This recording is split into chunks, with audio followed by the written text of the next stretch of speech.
Today on News Digest, Russian oil industry collapses because of Ukrainian strikes. Ukraine can train Western allies and not vice versa. Russia attacked Poland in 1939. It prepares to attack again. After a series of massive Ukrainian drone strikes on key oil refineries and export terminals, Russia's oil pipeline giant Transneft, which handles over 80% of the country's crude, has already been forced to limit the intake of oil into its system. The company warned that further attacks could damage infrastructure to the point where Russia would have no choice but to cut oil production. This poses a serious threat not just to the oil sector, but to the entire Russian economy. Over the past decade, oil and gas revenues have accounted for between 1/3 and 1/2 of the federal budget. Ukraine has increased its attacks on Russia's energy sites to weaken its military, as peace talks remain stalled, according to Reuters. Russia's refining capacity has already been slashed by nearly 20%.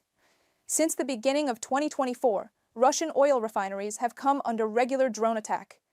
In August 2025 alone, 17 refineries were hit, some of them located far from the Ukrainian border. More on how Ukraine is targeting the Kremlin's war machine coming up.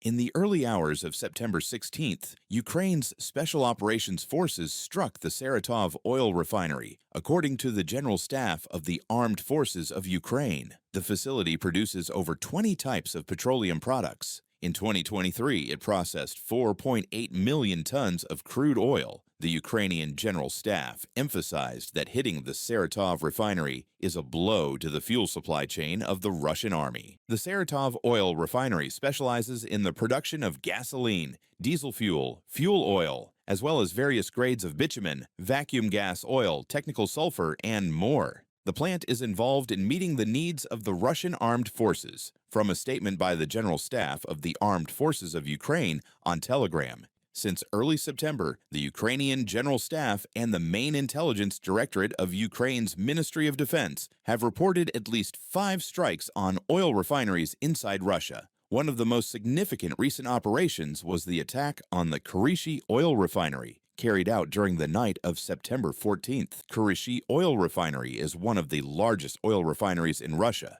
It produces around 80 different petroleum products, including automotive gasoline, diesel fuel, aviation fuel, etc., and is directly involved in supplying the Russian armed forces. From a statement by the General Staff of the Armed Forces of Ukraine on Telegram, since early August, Ukrainian defense forces have struck more than a dozen oil refineries across Russia. There are a total of 36 refineries in the Russian Federation, which used to process up to 6 million barrels of oil per day. According to the Center for Strategic and International Studies in Washington, Russia's current refining capacity has dropped by 1.2 million barrels per day. Since the Kremlin continues to prioritize its war efforts against Ukraine, military fuel supply remains intact, while the civilian sector experiences the brunt of the fuel deficit.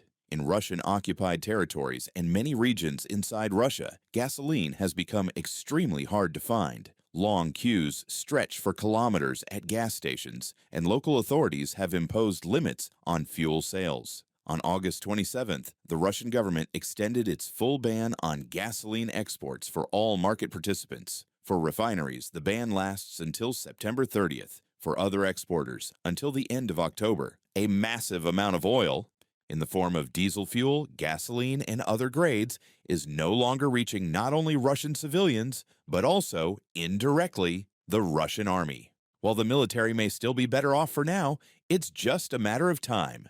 Everything that's being denied to civilians is being rerouted to the army. That's clearly the priority. According to Bloomberg, the gasoline shortage, initially felt in remote Russian regions and occupied Ukrainian territories, may soon reach Moscow and the central regions. Meanwhile, wholesale fuel prices on the SPIMEX Commodities Exchange are hitting record highs. The Ukrainian General Staff has vowed that strikes on Russian oil infrastructure will continue. Russia's refining system is such that about 2/3 of the output is diesel and only 1/3 is gasoline. For now, they still have enough diesel because of that ratio, but hopefully, repeated strikes on the oil and gas sector will eventually cause the system to collapse. Russia doesn't have the capacity to store that much crude oil. That means they'll be forced to shut down oil wells. And once a well is shut down, it's usually permanent. According to the International Energy Agency, Ukrainian drone strikes on Russian refineries have taken offline equipment capable of processing around 250,000 barrels of oil per day. This has led to Russia's lowest crude processing levels since 2022. Reported by Andriy Dmitrenko, UATV News. Ukraine is no longer sending its military to train abroad, instead offering foreign officers and soldiers the opportunity to train on its territory. This was stated by President Volodymyr Zelenskyy in an interview with Sky News. He explained that the war has changed significantly since 2022, and Ukrainian fighters who trained abroad then needed further retraining in accordance with the new conditions upon their return to Ukraine. The president clarified that since the beginning of the Russian full-scale invasion of Ukraine, our military personnel have been training in the Baltic countries, Northern Europe, the United Kingdom, Poland, and the United States. However, over time, it became clear that due to the swiftly changing nature of actual combat, it is more efficient to organize training directly in Ukraine. In 2023, we realized that we could not train our troops in NATO countries anymore because the war had changed and we had to retrain them upon return. And now, after 3.5 years of war, we are not sending our soldiers there, instead inviting NATO officers and representatives of other countries to train in Ukraine. Volodymyr Zelenskyy in an interview with Sky News. Zelenskyy stressed that the current war is extremely high-tech and unprecedented in its dynamics, in particular in the field of UAVs.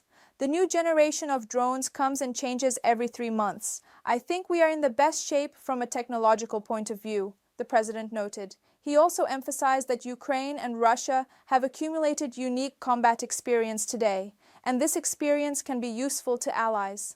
The Russians are learning from us, we are learning from the Russians, and trying to be faster because we do not have such bureaucracy. We are open to Europe with all these technologies, and during the war, we need funding. I think that only Ukraine and Russia have such a level of knowledge today, Zelenskyy noted. The only thing worth adding here is, with all these talks around, if Ukraine will ever be accepted to NATO, could soon lose all its relevance whatsoever, with NATO countries standing in line to be accepted by Ukraine for training that actually counts. A brave new world is here. Trump administration clears first Ukraine arms aid paid for by allies. Worth noting, it has been cleared already half a year ago. All 60B for Ukraine by President Biden. To be precise, it was 60B to buy American weapons for Ukraine. So it was 60B to be invested in the American economy to produce weaponry for Ukraine, not a gift. The Trump administration's first U.S. weapons aid packages for Ukraine have been approved and could soon ship as Washington resumes sending arms to Kyiv, this time under a new financial agreement with allies. Two sources familiar with the situation told Reuters. Undersecretary of Defense for Policy Elbridge Colby has approved as many as two $500 million shipments under the new mechanism called the Prioritized Ukraine Requirements List, known under the acronym PEARL, the sources said. Since then, European states have collectively pledged about $2 billion to the mechanism. The alliance hopes to raise a total of up to $10 billion. On September 17, 1939, Soviet Foreign Minister Vyacheslav Molotov announced that the Polish government had effectively ceased to exist as the USSR moved to enforce the hidden provisions of the Hitler-Stalin Non-Aggression Pact by invading and occupying eastern Poland. Germany had already begun its assault weeks earlier, launching a brutal invasion on September 1st.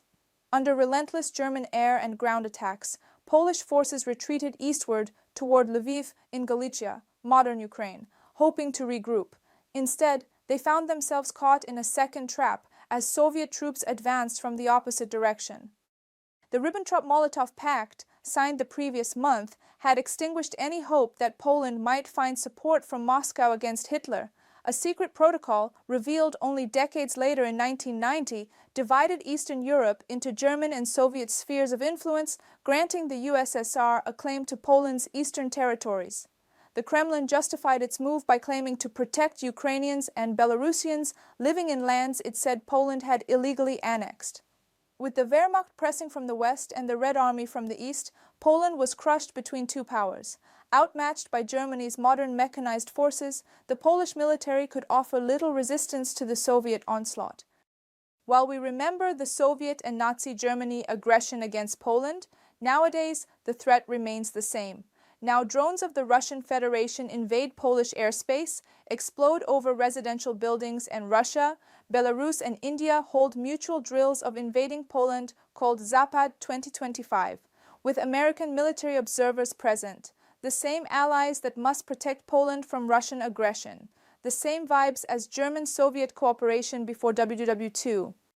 And just in case you wonder, Russian forces have been found using detonators marked with swastikas at an ammunition depot uncovered by scouts from the TER 225th Separate Assault Battalion.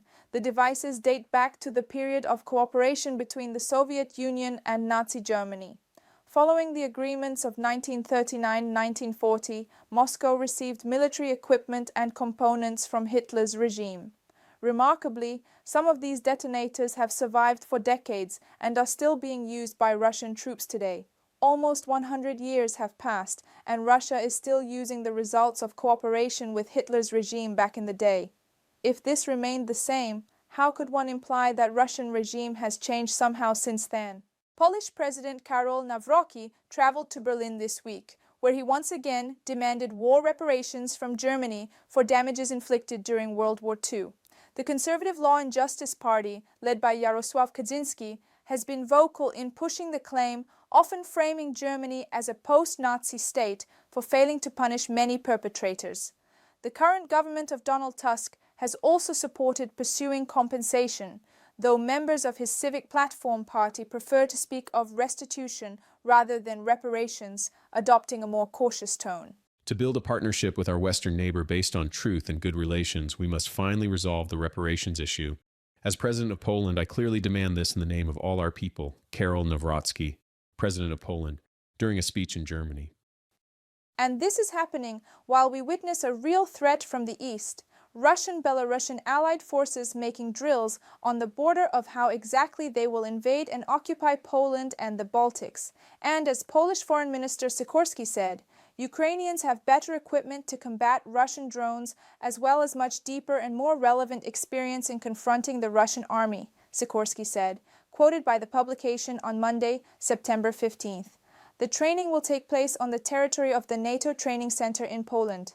The minister also rejected the claim that Poland's air defenses were unprepared for the attack by Russian drones on the night of September 10th.